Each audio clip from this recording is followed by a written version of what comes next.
Network Automation Nerds podcast.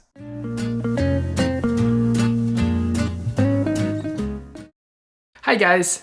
In this episode, I talked to my friend Daniel Teycheney about content creation, the general workflow, why he wants to create content for the general public, choosing the right medium, and I hope you enjoyed this episode. See you there. Hello, and welcome to Network Automation Nerds podcast, a podcast about network engineering, network automation, Python, and a host of technology topics. I'm your host, Eric Cho. Today on the show, we will be talking to Daniel Teycheney. Daniel is based out of Melbourne, Australia, so he's actually ahead of me in time, and he works as a network automation engineer. The last time I checked out Daniel's GitHub page, he had over 200 commits and 242 PRs in 2022 alone. So, and this is only March. So I feel like this is the right place for him to talk about his work, his passion, his blog, and whatever he has in mind. So welcome to the show, Daniel. Thank you, Eric. Great to be here. Thanks for having me. Yeah, no, I feel like, with the amount of work that you put out, you should be hosting this show, right? What am I doing here? Yeah, bit too busy for that, but yeah, I'm really grateful to be on here, and yeah, it's real honor in terms of I've been following your work for a while, and I actually bought one of your first books, and that was something that really accelerated my learning, but we'll probably get into that later on. Yeah, well, appreciate it. I think the first book, in terms of sales volume, is I want to say it's about quarter to, if I'm being generous, it would be about a quarter of the third edition sales. So I appreciate your early endorsement and early support for that first edition. Yeah, it was a great book. I mean, at the time, I think you released it in 2017, and Yeah. funnily enough, I heard, the first time that I heard about you was on a Packet Pushers podcast when you were promoting the book.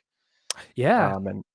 And I was cycling around the local neighborhood, and I was really um, engaged with what you were talking about. So got home and purchased the book, and it really helped me accelerate my learning because at the time, we're in 2022 now, but there wasn't the proliferation of content that there is at the moment.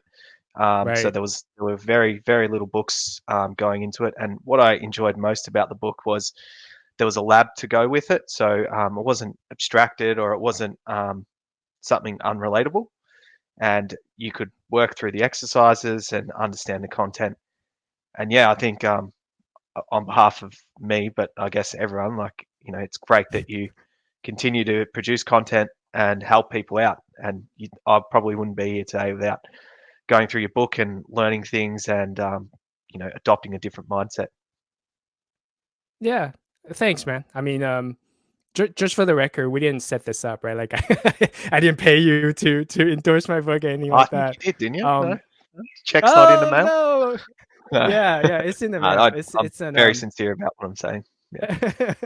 I don't know what the cool kids are doing right now, but like those mobile apps to send your money or whatever, like you'll get that in a bit. Yeah. Yeah, but I've been following you and on your Twitter and your blog and a few of your podcast presentation. You mentioned Packet Pusher and also the Art of Network Engineering. I think both of them were great. I will put links in the show notes about how you progress as a network engineer. It was especially inspiring on how you went from like a service help desk and you were being very proactive about what you want to do and purposeful about your projects and what your next steps are. I think a lot of us could learn a lot from just listening to your path and how you approach things. Oh, thanks, Eric. That's really kind words. Yeah, um, I think if I just sort of just talk about myself just Of for a course. moment, Yeah. you know, I'm a lifelong learner, so I think if I was doing any job and I wasn't learning something new, whether it's something very small or very large over a period of days or weeks or months, I don't think that as an individual I'd be satisfied or engaged. So, taking that mindset of being a lifelong learner and having a growth mindset and always being open to learning more effective or efficient ways to do things is something that stood me well in my career to this point, and also uh, you know brings purpose because you're always challenging the status quo in anything that you do, and you're Yeah. always looking to get better. And I think taking the approach of you know every day you're trying to work on your craft or your mastery of certain topics Yeah. is probably a good approach to take, and continuously looking to adapt and evolve, and also just being open to, you might think that the solution to a problem is well known and you understand it, and you know the best way or the best practice to do so, but always being open to hearing other people's thoughts and opinions and perspectives, because I've only lived one life and I've only seen things through my prism and the immediate circles that I've been in. So you can always learn more from others, and Yeah. particularly more experience, and you can certainly learn more from people who are less experienced or maybe come from non-traditional backgrounds. So yeah, that's the sort of approach that I've taken so far. Yeah, for sure. I mean, you mentioned the growth mindset, and I think that's one of my kind of my passion outside of just like normal network engineering, Python, and all that is how do we learn, right? Like, how do all of us learn? And you mentioned the growth mindset, the like the deliberate practice. So, can you go over a little bit on what do you mean by growth mindset in your opinion? Sure. So what I mean by growth mindset is, well, I guess I just maybe compare it to the alternative, which is a Sure, fixed mindset. sure, And with a fixed mindset, you can often convince. I mean, our greatest enemy is probably our own mind. To be perfectly frank with you, um, it's not our closest friends or our partners or our family. It's really what's going on between the ears. right, And so to that end, like if you have a fixed mindset, you might think that you're not capable of something, or you don't want to be embarrassed of being attempting something and fail, so you just don't try, or you put limits on yourself, or you easily dismiss new ideas, concepts, thinkings, approaches. right, So if I talk about a growth mindset, what I mean by that is, you're always looking to improve yourself, and you're always open to evolving, as a person, as a professional, as a partner maybe, or as a father, as a son, as a friend. And so if you take that approach of always looking to improve yourself, you're probably more open to opportunities for growth, yeah, but you also probably understand that you're not perfect, and that um, you always need to work on things, and you always need to improve. And I think, in my short time on Earth, I think, like, having failures, trying things and not working out, or um, you know, making yourself vulnerable, and maybe getting some negative feedback, or people trying to denigrate you maybe.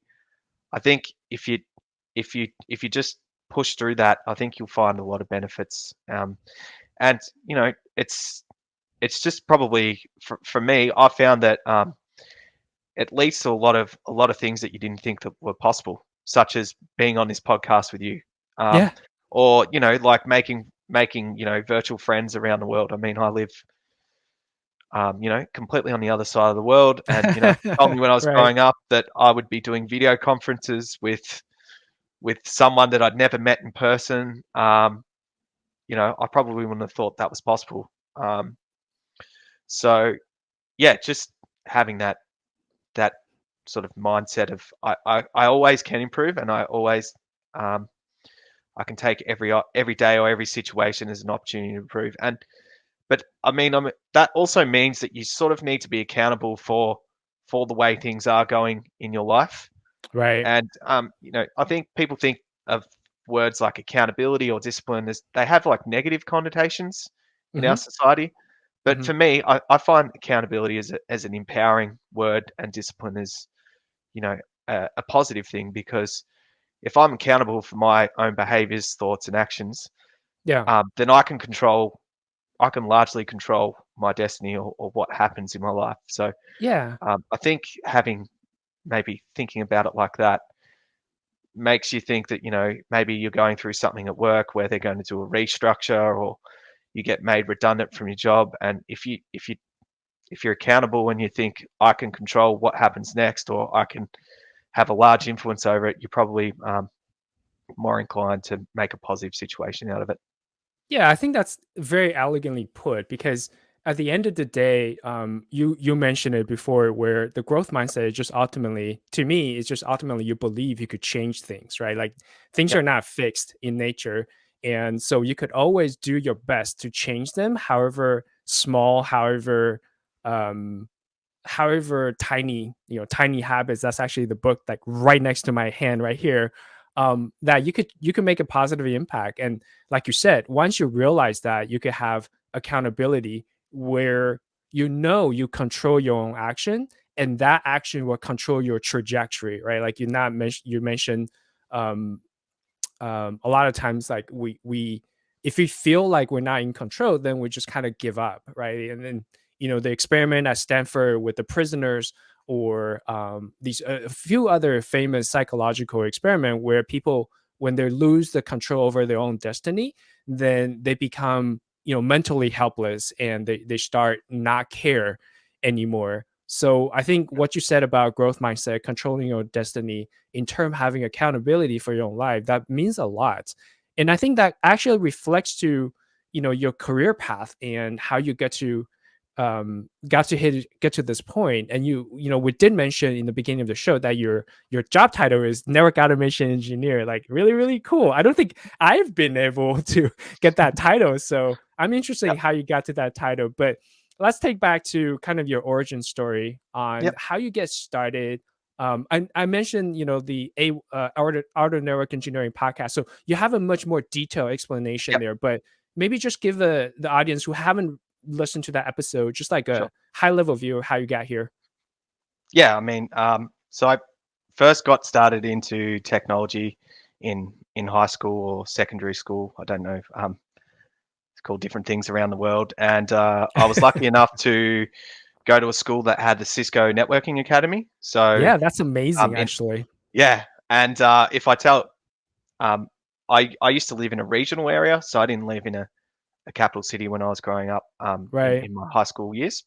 So it was extremely rare. Like I think about it now, and I think I really just lucked out on that one. Before that, I was planning to be a physio, because I liked sport and being Yeah. active and that sort of stuff.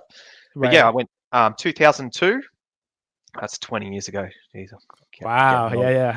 Yeah. Yeah, it's ended up in the Cisco Networking Academy, and when I was a teenager, I was probably a little bit lazy. I thought I already know computers. I've had computers since I was a kid.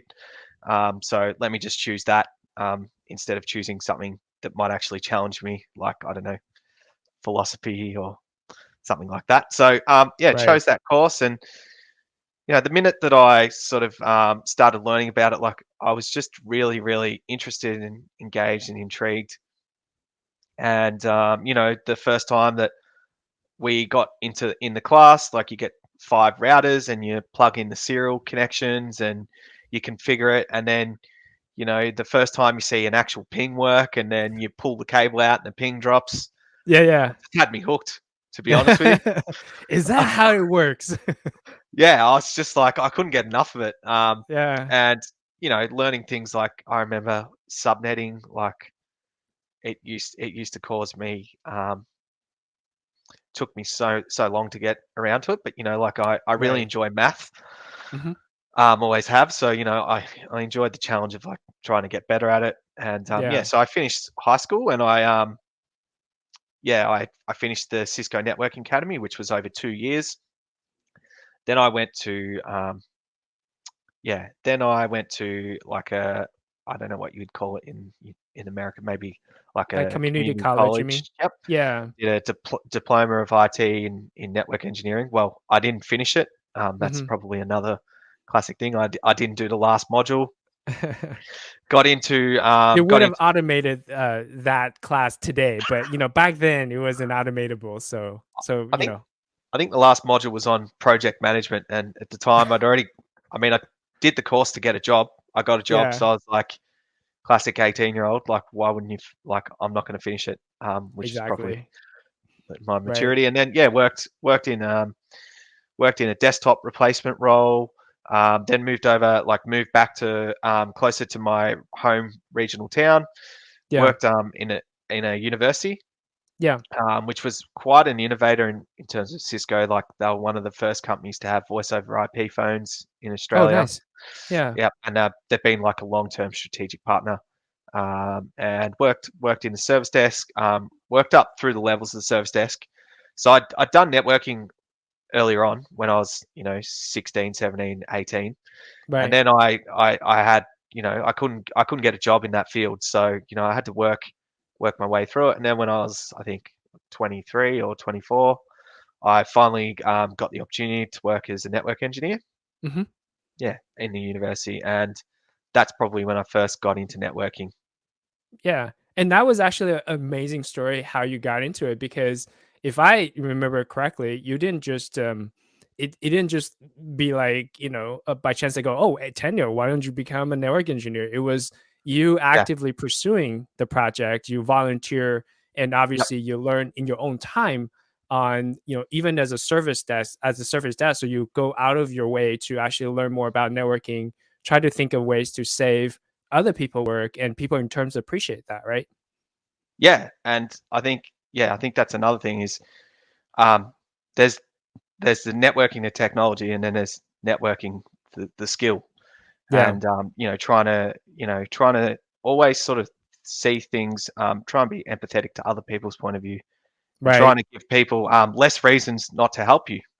So being someone starting out, like there wasn't really any value in it for them other than unless I was going to do something that they didn't want to do. So I think that's like taking that sort of long term approach of um, we I mean probably like a lot of us naturally, because that's the way we're wired. It's what's in it for me. But I think Yeah. sometimes you've got to think about what's in it for someone else and try and sell that to them, which I think I touched on in the podcast. Yeah, yeah, totally. It's empathy, right? So it's not Yeah. just empathy for, on the emotional level, but also on a professional level, where it's a rare skill set, and usually most of us, I myself included, don't really think about that until you're much older, right? I think I find myself thinking about that once I have kids, because they're just so Yes. different. Looking at the world from you, then you start thinking about, okay, how should I look at it from their point of view? I don't know if it's the same way with you. Yeah. I mean, not to get too heavy, but yeah, I mean, children are Feel another free to like shed a few tears if you want. another level of motivation. I think I probably sort of had sort of three phases to my personal evolution, Yeah, and I'm in probably a new. Well, I've been in the last phase for nearly 4 years now, and if you want a strong motivator, I think having children and trying to provide the best possible environment for them and for their learning and growing and evolution will motivate you to probably to a great um, extent. to a great extent, and put Yeah. in a lot more work. I mean, I thought I was busy until I thought I was busy before I had children. Um, but yeah, You're like, hey, that's all this nothing. time I was watching Netflix, I could have done X, Y, and Uh, Z, and now it's like filled by children and family and taking them to soccer yeah, practices. yeah. So yeah, and being empathetic to people, not just at work, being empathetic to the people around you, and always. I mean, obviously you need to focus on yourself, and you can't help others unless you yourself are in the right headspace and in the right mind frame. But Agreed. yeah, I think being empathetic to others is a big thing, and Yeah. we'll probably touch on some of the things that I've been working on. But that's one of my motivations at the moment for Mhm. doing like for maintaining the blog or creating some open source projects. Yep. Like I always think, what would I have done back, 3 or 4 years ago? What tool would have helped me when I was first starting out doing something, or what blog post or or YouTube video would have helped me as a beginner. And I think like your book is an excellent example of you wrote the book, and I remember you at the time saying, you know, what book would I have loved to have read when I first started? And literally when I read your book, I remember just being like, this is the book that I needed. Hmm. I'd been doing automation of some type since 2015, Yeah, or late 2014, 2015. So when I yeah, got your book, it just sort of strung everything together, and I was just able to take like a lot more. Um, like I was able to accelerate my journey a lot faster. So I always think about people like yourself, people that create open source projects, people that upload videos, people that do Pluralsight courses or CBT Nugget courses, and they might be getting a nominal fee, but they're really doing it to like leave the ladder up, leave the ladder there for other people to climb up on board the journey. And so that's, I think, back to that empathy piece. It's something that strongly motivates me. I certainly don't do any of this extracurricular work for any financial benefits. It's so that I can leave a positive impact for others, and maybe try and maybe just help one person. Um, yeah, yeah, yeah. For sure, for sure. So, yeah, I'm glad you brought it up. So, if you're, watching the YouTube channel video, then you could see like we're pulling out Daniel's blog. But if don't worry if you're listening to the podcast, we have the links in the show notes. And but what I want to kind of go over is just obviously we'll want to go over your blog, and also Daniel is a tweets frequently, and not shy about sharing his experience and opinion on things. And also something that's different for you than a lot of people, myself included, is you're also a maintainer for open source projects. And I think it was called Mother Starter. So yeah, I want to go over all of that, but let's start. Like, where do you want to start? Do you want to just talk about your blog first? Like I like the fact that you're grouping them into like a series of like start here, or if you want to learn about source of truth, there's like 10 other blogs that you could read on, and in sequential order. yeah. So like, did you want to just talk about your blog a little bit? Sure. Well, I might just maybe talk about content in general, because I think it's Sure, like an of course. interesting discussion. Yeah. So, like for me, I didn't produce any public content at all until 2019. Hmm. And if we go back to that growth mindset, you have to be vulnerable to put your thoughts, opinions, feelings, your voice, your face on the internet, um, Right. because there are people out there. I haven't had this experience in the network automation community, who might be critical of you sharing what you think, or some of your technical values, or whatever it Right. is. Right. So I decided in 2019 that firstly I wanted to create a blog so that I could document some of the learnings I was having, but also like share those learnings with other people. So maybe people in the future might stumble across it and read some of the blog posts and get some value out of it. I also started the blog to talk about technical subjects like exploring Nornir, or I think I've got one on there about like using make files with GCP and that sort of stuff, but also some non-technical topics. I mean, I don't profess to be any expert. I'm always open to learning, but I talk about some of the other non-technical topics, which I feel like maybe I can add to the space. I mean, I'm not as technically proficient as some of the other people in the network automation industry, but maybe I have some of the other. I can provide some value in some other places.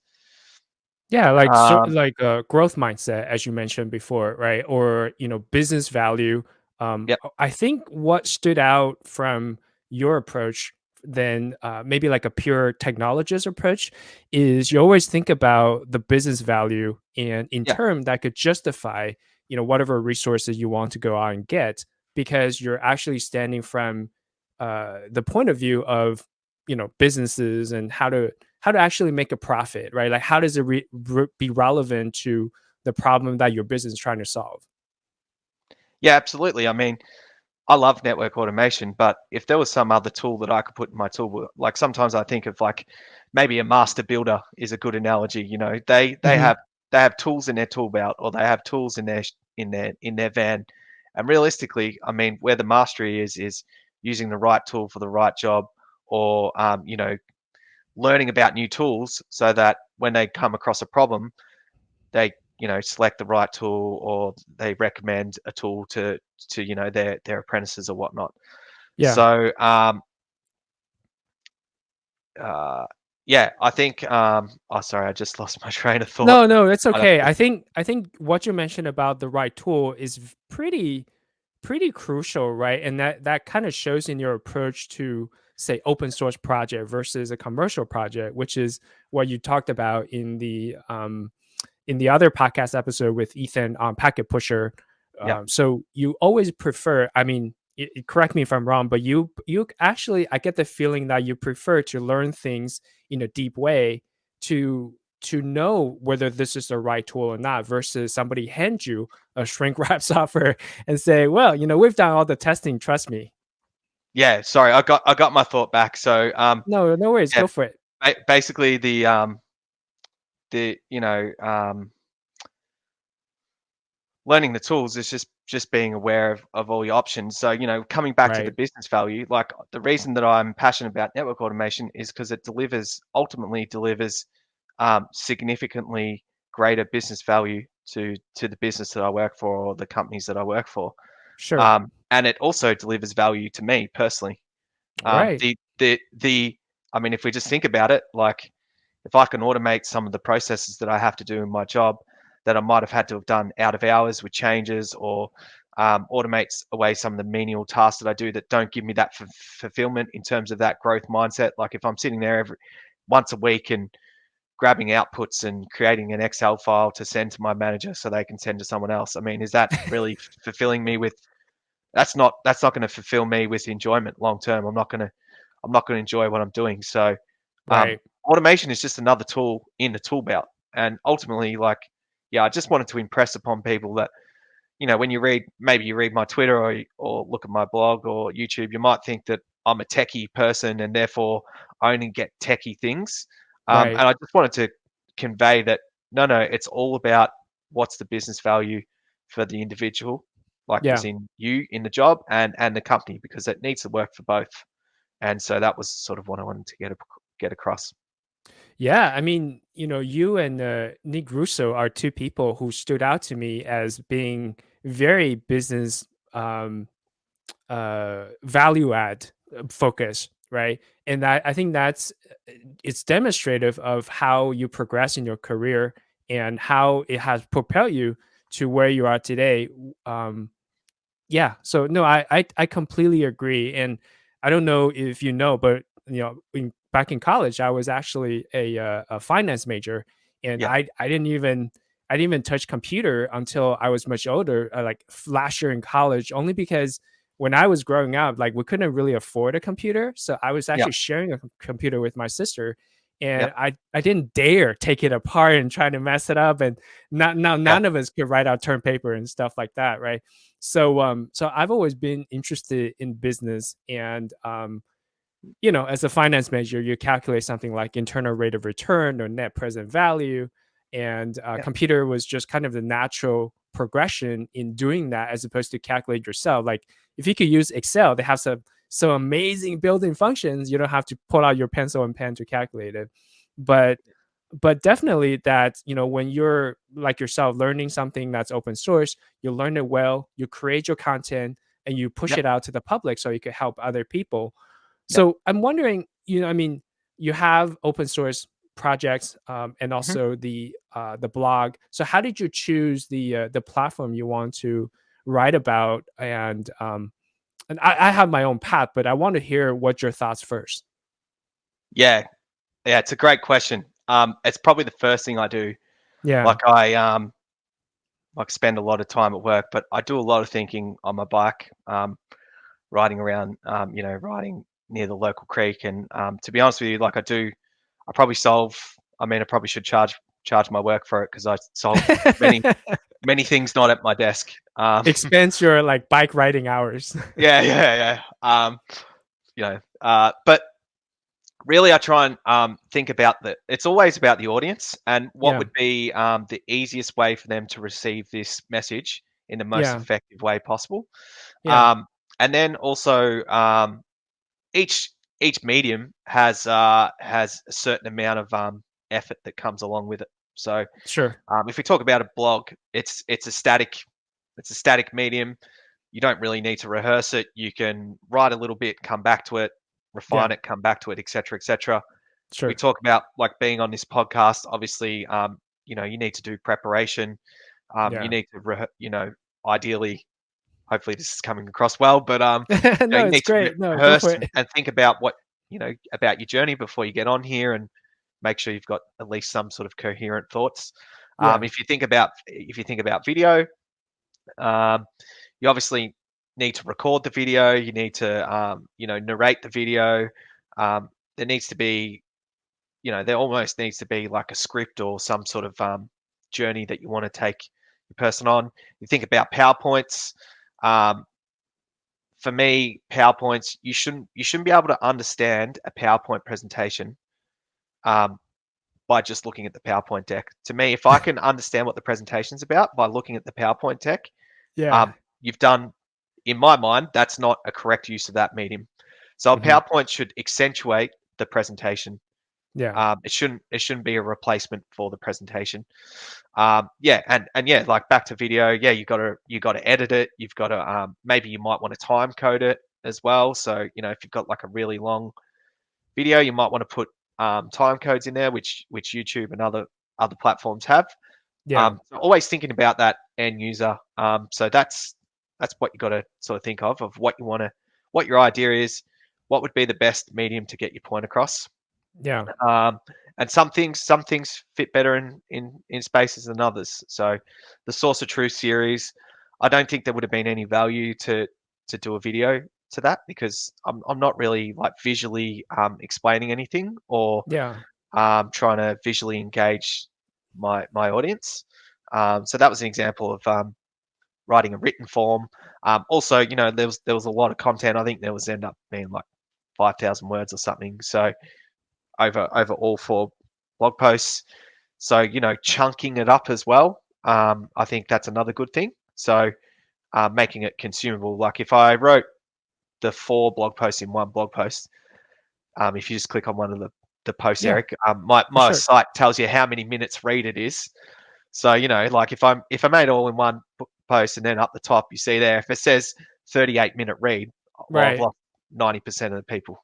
People just be like, I don't have time. I don't have 38 minutes of Yeah. undivided attention to read this thing. I could be riding my bike for 30 minutes and get some exercise in. Yeah. So yeah, there's that, and then like I've recorded some videos for some of the open source projects that I've built, Sure. and those videos were tutorials. I mean, I could have written out the instructions, but I felt like if I was if you click on the Mother Starter Sure. the repo, just pinned down the bottom, just a little bit. Yep, click on there. Yep. So this particular project, Oh, I've wow. got like Look at a that. visual diagram. So trying to engage Yeah. the user early, because I'm not patient. I'm a big scroller, and then what's in it for me, and then I'll dive in. So Yeah. this diagram, sort of visually, you don't really need to know what's going on, but you can see that there's inputs, something, and outputs. So you can mentally go, oh, this this is interesting or not interesting. And the Right. videos in this particular example are how to use it, how to maybe customize it, and I could have written that out, but it would have been a large amount of content. And honestly, if you're going to elect an open source project, you really want to know what it does before you start trying to use it. Oh, sorry. I click on one of the video and start playing. Yeah. So that was like an example of using video to get my point across. I think the videos are like 8 minutes and 5 minutes or something like that. So um, yeah, hopefully I've explained that. I can just No, go it's a bit great. into um, yeah. Sorry, go. Eric. No, I was gonna say, like, I've always want to know the whole picture first, right? Like, I like to know what are the major components. Like, of course, first you gotta know the benefits. It's like, why am I reading this, and what do I get out of it? And say, okay, you could cure cancer. That's great.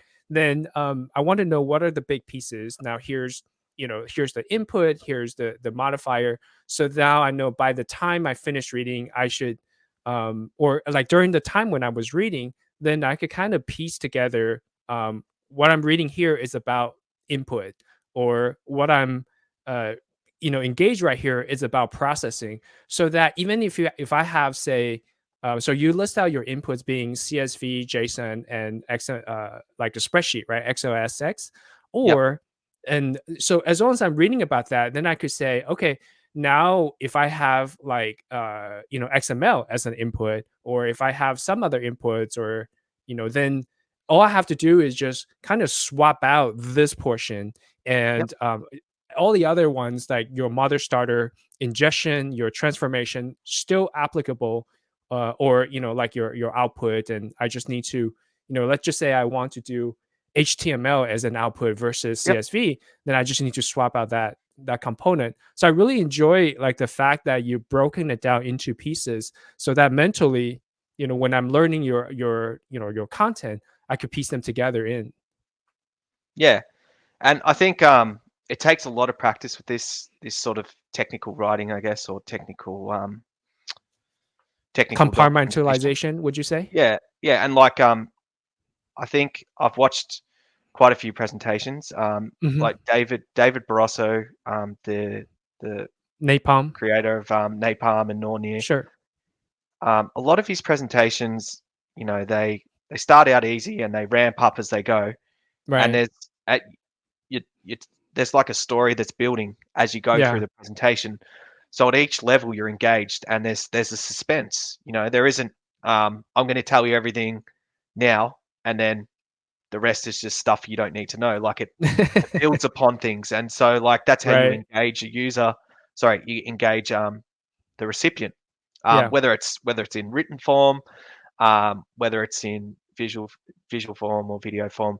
And the idea is like you don't go straight to the complex stuff at the start because Right. you'll lose people. So you need to like gently ramp up the ramp up like the nomenclature that you're using in your project, Yeah. or the wording. And I think I've found his work as a great inspiration for sort of the style that I use. I also was lucky in one of my roles to do like presentation training as Sure. well. So I learned a lot of tips and tricks out of that. And I think that those skills, sometimes people talk of them as soft skills, but to me, like if you can't present, persuade, and convince people, Yeah. you're going to have challenges, whether you're a technical person or a non-technical person. So I think I Sure. kind of challenge the notion that some of these skills are soft skills, because I don't think that you can be truly effective unless you spend some time on these things.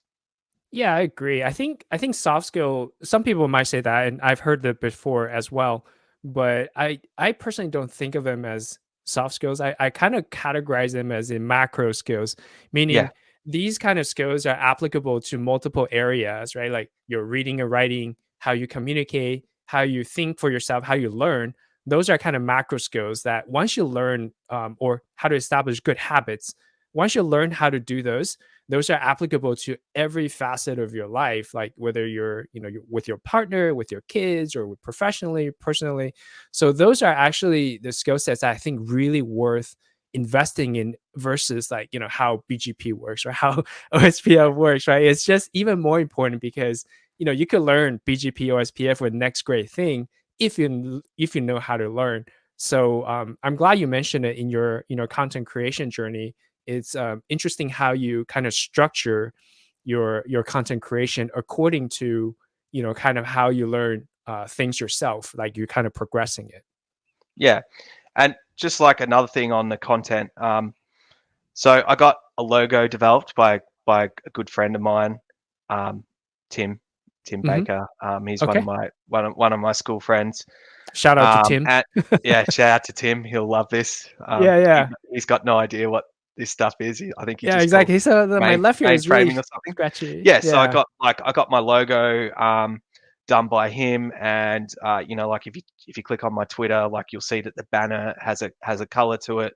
So Yeah, you know, like nice. It's all I green. spent a bit of money in branding. As Yeah, I said yeah. before, I'm not trying to sell anything, but like I'm trying to have, you know, a coherent sort of look and feel about things. And when you watch my videos, it's got like a little intro with my logo on it and that sort of Yeah. stuff. So I mean, like other people out there, I mean, this isn't really um, like you probably need to work on the quality of the content, but if you're trying to sort of present yourself publicly, it might be an idea to, you know, spend a little bit of time or money in sort of having a coherent approach across the board. And then just one more thing I just wanted to touch on, Yeah. Eric, is like I'll just share this Sure. publicly. Like I despise the sound of my own voice. Like every time I hear my own voice, whether it's recording a video of my cat doing something silly or whatever it is, every Yeah. time I hear my own voice, it's akin to like someone scratching their nails down a chalkboard.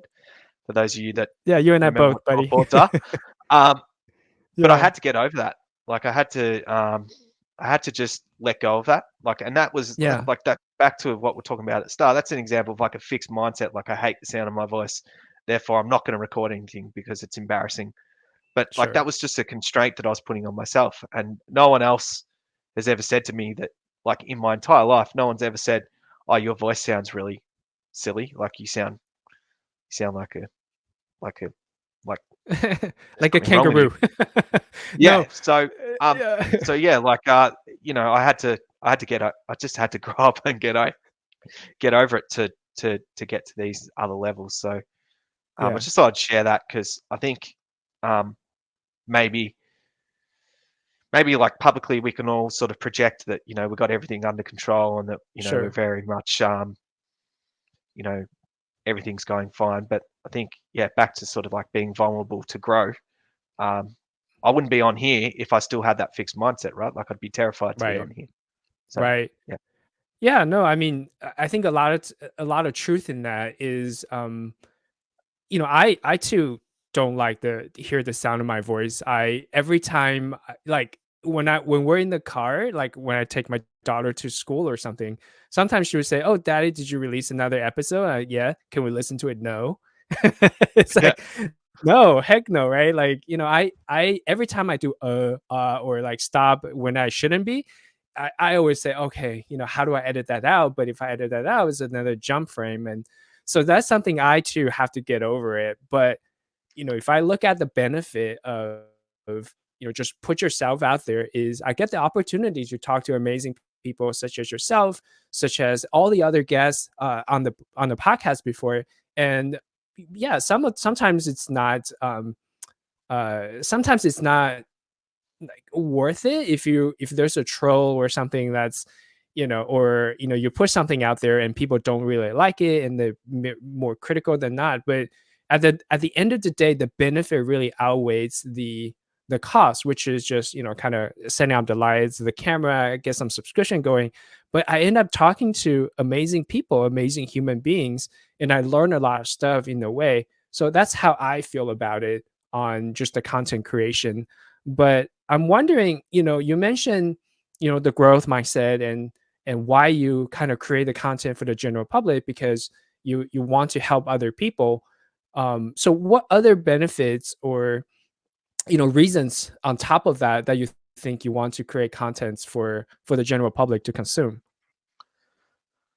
uh, probably I can think of a couple of reasons. One of the reasons Sure. is like I get to speak to people like yourself or people like Carl Montanari, who you've had on the podcast, Yeah, or Carl's awesome. Packet's team, or the Art of Network Yes. Engineering team, or I get to engage with people who are in my field because I've put myself out there, and therefore they can maybe take an interest, or we might have something to talk about, uh, Right. which is a great thing. I live, yeah, as I mentioned before, I live in Melbourne, Australia. You know, it's Yeah. a city of 5 million people, so it's, you know, it's a significant size, but we don't have the scale of companies that you would have in America or in more densely populated countries. So Sure. um, there's less people doing network automation here. So there's less Right.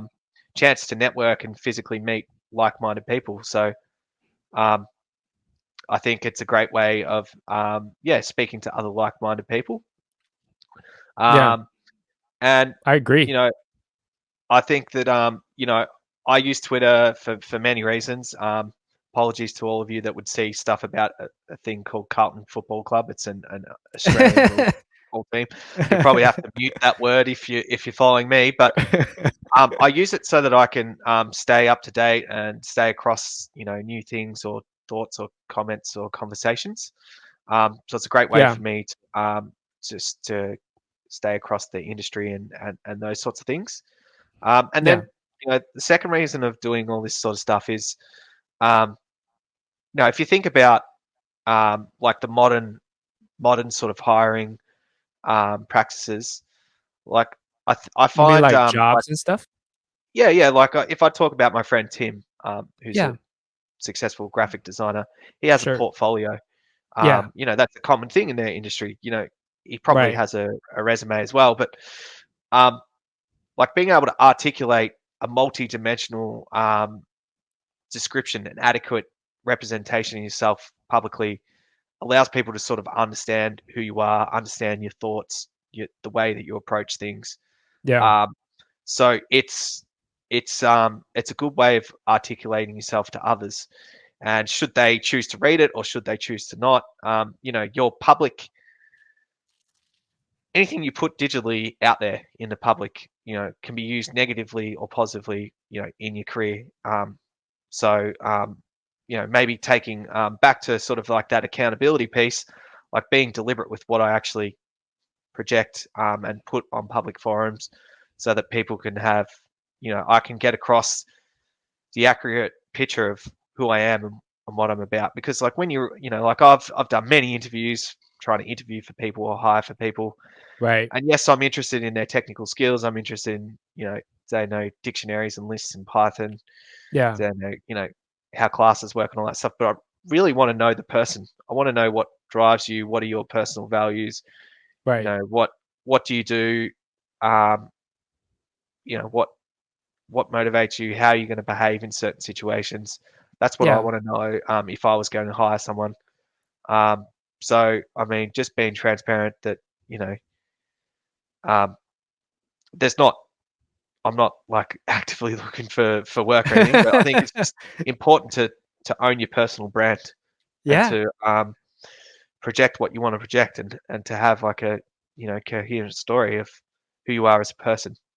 But yeah. It's almost like it's what being you stood vulnerable, for, right? Yeah, go ahead. yeah, and just having like values that you live by Right. and actually living them. So like I help a lot of people not on Twitter, Hmm. or I help people, direct messages. Like I help do editorial reviews for training content, or review books, or Yeah. um, do For the record, free. Daniel was one of three people who who actually very thoughtfully gave me feedbacks on my latest book, and he didn't have to do that, right? And also he just had a baby, and he's on paternity, and but he didn't have to do that, and he took the time, even in his busy schedule, and gave me very thoughtful markdown file on the book. So thank you. Just want to throw that in there. Okay, thanks, Eric. By the way, everyone should read that book. It's a great book. No, no. Go ahead. You Yeah, finish your like thought. yeah. So I live my personal values, but also like if I don't, I mean, the world works a certain way. I can agree or disagree with it, but like if I don't sort of articulate what I am or who I'm about publicly, then I'm probably like closing myself off to things as well. And yeah, like Yeah, I definitely just try and help all people in life and try and leave, like one of the things um, that I like to look myself in the mirror is, whenever I enter a situation or an environment, by the time I leave it, I want to leave it in a better place. sure. So that might be I'm going to move into a share house with with complete strangers, or I'm going to move overseas and work in I lived in London for a while, and I Yeah. worked for a company over there, and I Yeah. always want to leave things in a better situation than what I found it. And Yeah. I always, that's something that I'm really focused on, and I want to be someone who people think leaves a positive impact. There's Sure. enough things going on in the world where people leaving, negative impacts. It strongly motivates me to be um, a giver, not a taker, essentially. Right, right. But I think at the same time, you mentioned something about portfolio, right? So I actually consume a lot of podcasts as well. One of my favorite podcasts is called Django Chat. And I Okay. mean, if you're into Django framework, that's definitely something you want to listen to. But even if you're not, something that's very consistent in the podcast for the host was if you maintain an open source package like yourself, Yep. you're automatically at the top of that chain for hiring decision, right? Because if you maintain it, that means that speaks several things about you. One is you're able to dedicate time for something that you're passionate about, and second is that you're able to communicate with people, right? Like if people submit pull requests and you automatically shut them down, like that's not going to be a successful open source project, because you have to work with people. You have to be able to communicate over digital format with the world we're living in, and also be able to just dedicate time and collaboration. So if you ever contribute to open source project or maintain an open source project like yourself, they not just from us, right? Like it's really in general, like people look highly of that. And creating content is the same way. If I'm hearing you correctly, is just you're trying to leave a mark. um you're trying to you know be vulnerable, and it kind of put yourself out there for the chance of helping someone else. And it's like a big if, right? Yeah, and yeah, like I just have mad props to people that run and maintain open source projects. I mean, it's kind of like having 1,000 children all asking you to name what's your favorite TV show, and you have one TV. Like Yeah. it's thankless work. It's a lot of work. Yeah. It's there are so many skills that you have to learn to do something like that. Right. And yeah, I mean, that's like a anyone who's involved in that space. Like I have nothing but respect for those people. Also, like people that write books. Like it's a massive time investment to write a book. Yeah. And let's say you made $100,000 out of a book, for argument's sake. If you worked out like the dollars per hour, like I think Yeah. people would be surprised at how much people would actually make out of that. Like I created a video on one of my favorite projects, open source networking projects, is Nornir. Sure. And I created a video on Nornir filtering, which is one of the things that I like a lot about Nornir. Yeah. I created like a 50-minute video, but I also created like a canned demo so that people could like actually try the exercises out. And that took me, I think, nearly 40 hours to create the canned GitHub Oh demo, my and god. took me Yeah. like at least 25 hours to record like a 50-minute video. But Yeah. people would just be like, "Oh, there's a video. It's 50 minutes, and oh, someone's created a repo." So like, I think I just want to share that because I think maybe people might think that like a 6-minute blog post or a 10, it's so easy. Well, Yeah. yeah, yeah, like I don't want to deter anyone. I'm just trying to say like we should probably just have a bit of a appreciation for the people that you know commit their time, and even if they're getting compensated, like it's a lot of mental energy that you're expending. It's a lot of using a lot of your energy every day to do that stuff. And just want to say thank you to everyone that does it, and people like Yeah. yourself, Eric. I mean, I don't know if you want to share like how long did it take you to do, say, the networking first edition. Yeah. To hear from you about It that. was so it was a little bit easier for me because I've been keeping good notes up until that point. Oh, right. So it was like, okay, when I first started, because I always forget things. So I've been keeping these habits about taking notes, right? So when I had the opportunity to write it, first of all, I thought they made a mistake. I was double checking with the publisher and said, "Are you sure I'm the right person? Are you sure like the general public is like you said, there was no other content at the time that matches network automation." So I double check with them and say, usually when people talk about networking in Python, they're talking about like sockets and they're talking about UDP TCP streams on the server themselves. And how do you manage that, right? So it's not really talk about network management automation. So I have to double check and triple check with them to make sure like there's a product market fit and what they have in mind. And also, then I went back to my notes and look at all the things. And yeah, I took notes, but they're like all scattered all over the place, and they're not organized into a logical format. Like you said, you don't want people to, go certain content and then fall off a cliff and say, you just left me hanging, and this is not the right way to learn. So all in all, I would say, even with all those in mind, I set up a system for myself, like writing 1,000 words a day, regardless of whether I like it or not, and accumulate that, and trying to be a periodic, check in with the editor to make sure, whatever feedback she gave me, I could correct them right away. And also, there's a lot of work on just checking and double checking. I mean, you don't you don't get you get so nervous when something is permanently out there.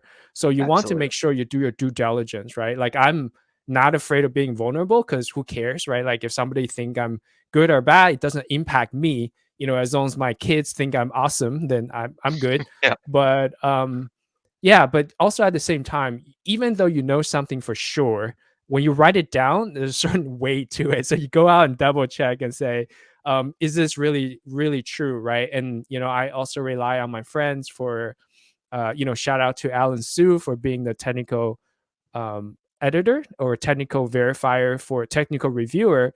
So at the time, I run on my code through my Mac and Linux. So Yeah. Alan helped me out as running the code in the Windows environment whenever he could, right? So like Ansible control nodes, you can't do that, but everything else you could run it through the Windows machine. So I was able to do that and all that. So all in all, I say it took me about 4.5 months to bash out everything, and that's really dedicating a lot of time writing it. Yeah. Maybe another month to get the final editing done, and then um, that's not it, right? Because I mean, I don't want to make this about me, but just FYI, right? Like writing No, a book, that's I only think the it's an first important step. discussion for sure Yeah, I to mean, keep going. writing the book is the first step, and I think the marketing and the Yeah. promotion afterwards and supporting the code, keeping it up to date, those are really just as important as writing the book itself. So, yeah, so the dollar figure you throw out there, that's nowhere near Missing some compensated for zeros, the is it? time. Yeah, I'm missing some zero. Like I get the zero in the front, not the back. So, the decimal point is the where the Yeah. devil lies. But no, totally. Like I appreciate it. And but the feeling that you have it out there, and so in so we're recording 2022, right? And so obviously we're still kind of in the hopefully in the tail end of COVID and so on. But back in 2020, when COVID first hit, I was thinking about how do I be more productive? How do I do all of that stuff? So I went ahead and had the opportunity to translate the book into Chinese, the third edition, Yep. and so I translated that myself, even though I came to this country in when I was 13, graduated from elementary school.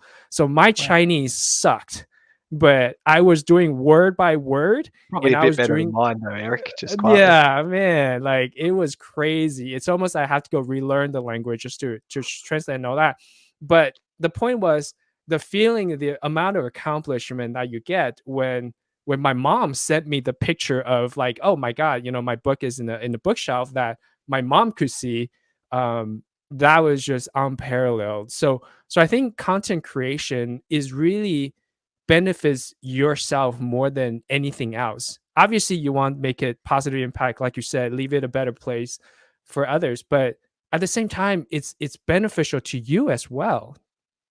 Yeah, yeah, I tend to agree because I mean Yeah, you're doing a lot of learning, like you're doing a lot of incidental learning or maybe intentional learning. yeah, To your example, like you're learning how to interact with marketing teams or yeah, how to adopt certain writing styles so that it passes reviews. You're thinking about like fact checking, resource references. Like in your book, I'm pretty sure there's like what do they call it? The references. What do you call the thing yeah, where you like do a reference in a appendix book? or Yeah, yeah, where you like referencing to Ansible docs or I think it was the right, OpenFlow. right. So you have to like there's the stuff that you want to get across, but then there's all these other things that you have to learn. So you definitely benefit out of it for sure. All these distractions. Nah, just kidding. Yeah, Yeah, I actually had to so there's like an actual graphic of showing like popularity of Python web frameworks, and I actually had to go track down the person who has that website, and say, hey, can I use this image, right? So all of these other yeah, stuff that you don't really think yep, about until you start doing this and so on, but at the same time you learn so much, and these are kind of macro skills like we yeah, talked about before, where it's applicable for other areas as well. yeah, Yeah, so Daniel, I mean, we've talked about content creation a lot, and that's actually one of like both of our passion, it seems, right? So can you walk us through, let's just say you have, and how do you, for the audience who are now inspired and want to go out and create their own content, how do yep, you, I mean, let's just assume they pick a medium platform, like they're yep, really good at writing and they want to write their first blog or the yep. 10th blog. How do you can you take through a process of how you go from an ideation to actually publish your blog? Oh, that's a good one. Yeah, so I'll start with the idea. So Sure. I use my website's built on Hugo, so it's a Okay. static site generator. So it uses essentially Markdown. You write your blog post in Markdown, Yeah. and then you build the site and you publish it. Right, right, right. So probably what I'd start out is with with the idea, and then inside the Markdown file, I might firstly just list out some dot points of what I want to get across. Right. Get all the dot points out of what I want to say. So just Yeah. commit something back to what you were saying before about like writing a book and committing it to paper. There's a deep power in committing your thoughts to something tangible instead of just Right. having them swirling around in your head. So I'll Right. list out the dot points, and then I'll review the review or revise the dot points and um, try and order things or do things in a certain way so that I tell a story through a blog post. Like nothing worse than imagine you're reading a book and you're reading page one, page two, and then it skipped to page 120, and you lose the user, right? So you've got to actually maybe try and order things in a certain way.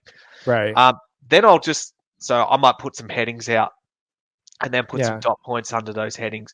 Then I'll just start like literally just fleshing out some paragraphs about it, Yeah. and try and maybe knock out the ones that I'm very sure about Yeah. first, and then go through the others. And then so at that point I have a draft. I have like some headings and the content, and then I'll probably work on the introduction and maybe the conclusion. I like to sort of always start with what's this blog post about, and what have we learnt in this blog Right. post. That's generally the way that I try and do it. Right. Um, then I'll probably take a break for a bit. Hmm. The reason I take a break is I need to let it like marinate for a bit. Maybe Sure. maybe hit the bike again, and just leave it for a little bit. Let it sit there. Because I find that if I just try and write it all, review it, knock it out, I'll probably commit it out into the world, and then something else will come to mind. So I might just leave that for a few days. Yeah. Right when you So hit the publish button, something else will pop up in your mind. uh, so I'll just leave it for a few days. Yeah.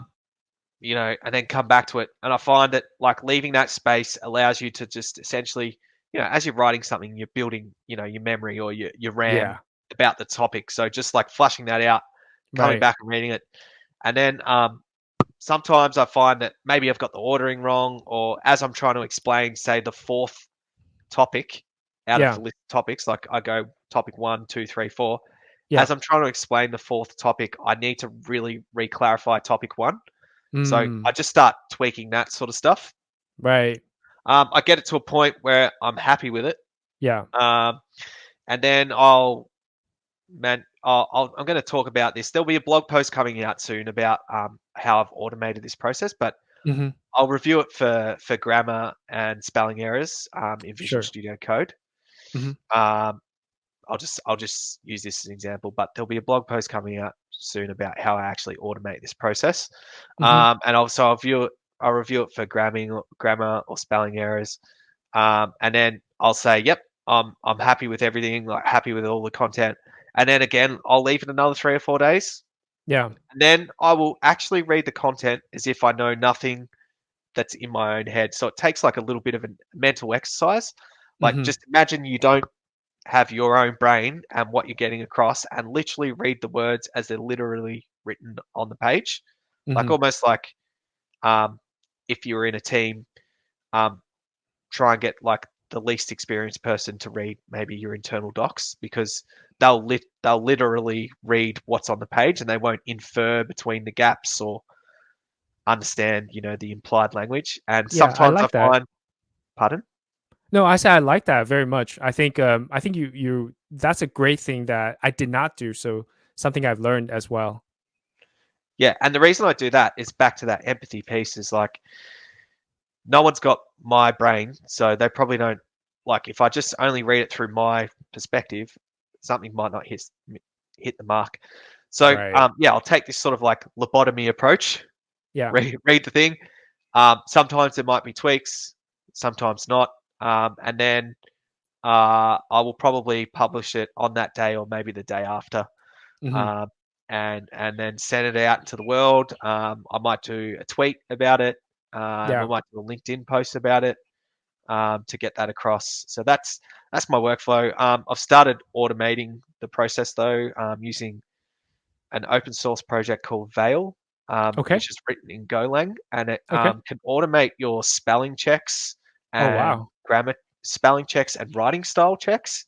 Oh, writing styles So too. Like you want to be more like informative, or you want to be more casual, or something like that.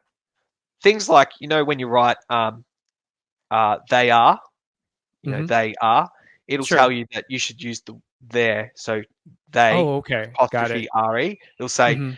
like concatenate that. Like that's not good writing style. There's I actually see. different writing styles you can use. I use the Microsoft writing style and Okay. another one called Write Good. But yeah, so I've automated the checking of that in a CI pipeline. So Oh every time wow. I write a Markdown blog Yeah. post, it Yeah. gets committed, runs in GitHub Actions, and it automates these checks. And if they pass, then I will merge it to my master branch in GitHub, and then it'll automatically build the website, um, and then invalidate my Amazon CloudFront cache, Right. and then inform Google that my sitemap has been updated. Yeah, so that I've automated those checks because I've had a couple of very nice friends that have pointed out to me spelling mistakes or grammar mistakes after I published a Yeah. post, which I really appreciate. Like they've sent me like direct messages. Sure. But personally, it's a bit embarrassing that I didn't pick them up. But I think you can almost become cross-eyed when you're reading the same content days and days and days on end. Like you're reviewing it 6 or 7 or 8 times. Like Yeah. you, Yeah. you might skip past it. So Yeah. yeah, Yeah, I mean, in case, I mean, if people are not familiar with Markdown, so they're basically like, instead of styling your words like bold or italic or footnotes in like Word, you actually use symbols and like almost like HTML tags, right? Like when you need to bold something, when you need to something a header is hash hash, or something like that. We need to do bullet points. So what makes it really difficult was, I mean, I admire you for writing everything in Markdown. I mean, I don't. I try yeah, to, but I I've don't. gone full hipster with the markdown thing, but Yeah. got to keep So up with the youth. but it's like Yeah. But the fact that you start with Markdown makes it pretty simple to automate because then you could just feed through whatever parser and generator to do that. I mean, the fact that you're automating it reminded me of a conversation that I had with, not conversation, but just the email exchange I had with Doug Hellman, which is the author of the Python 3 and also Python 2 standard library by example. And he also has the website for Python 2 and Python 3 module of the week. And I was so amazed at how he could produce so much on a weekly basis. I actually emailed him and asked him about how he did it, and that's exactly what he told me. As what you just said, was he'd start everything with Markdown, and he would feed it through different parsers. So some Yep. of them, so the same content could become, Python module of the week article, like maybe it's a string module, RE module, whatever. And at the same time, it gets feed into the book format, whatever. I think he was with I want to, I don't want to mistake the publisher, but whatever the format the publisher uses Yep. for, the final product that he could do. And also, if he ever wants to do it in the Word, he doesn't have to change the content itself. So that's pretty awesome, Daniel. I think I'm really looking forward to your blog post about how you automate that whole process. Yeah.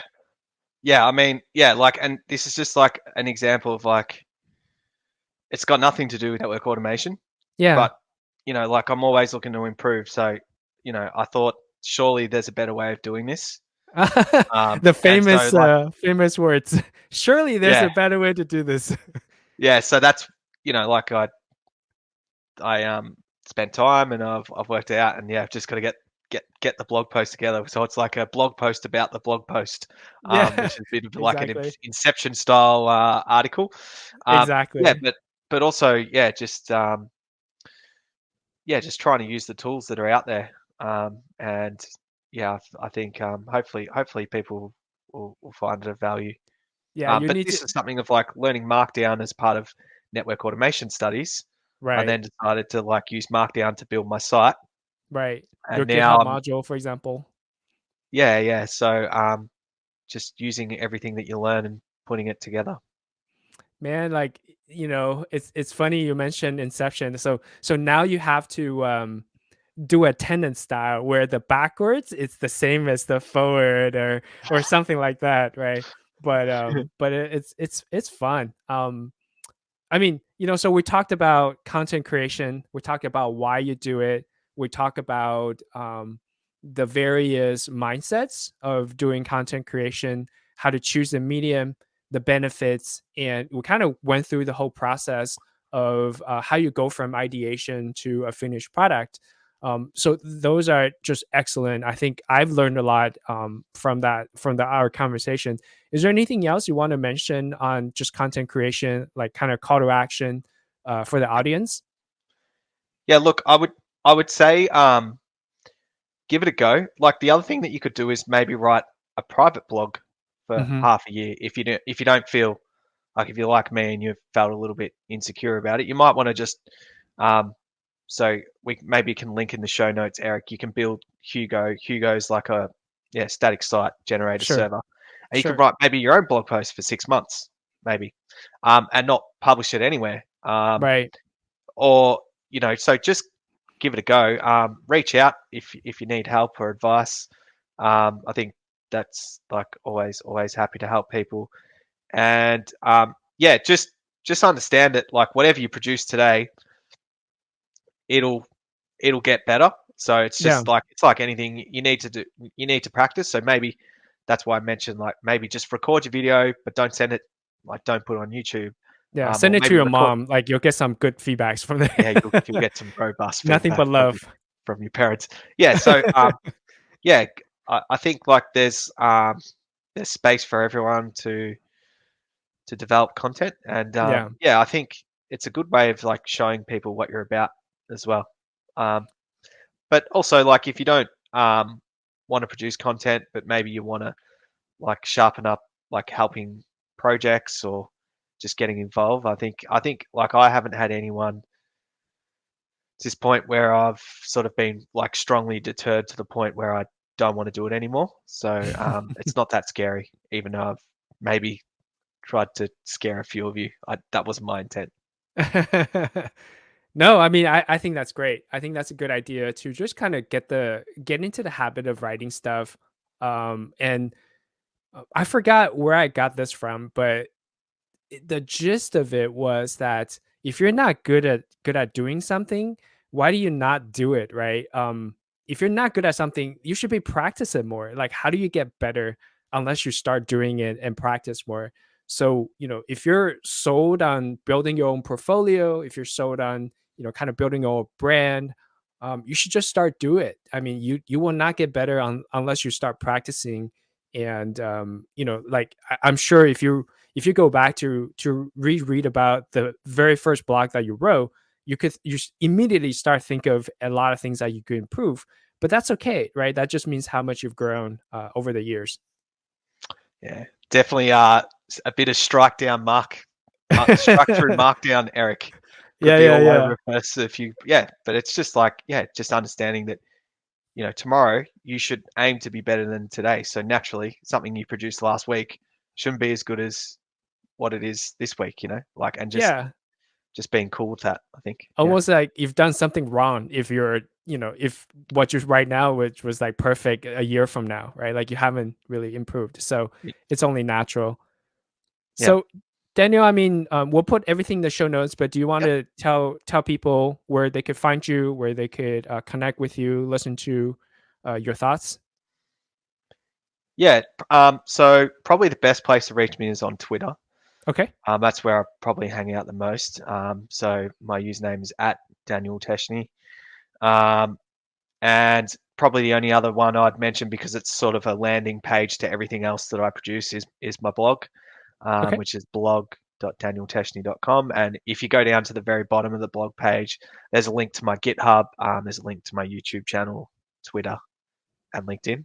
Happy for Okay. people to engage me on LinkedIn. I just try and not log into it all the time, as it's become a bit too Facebooky for me.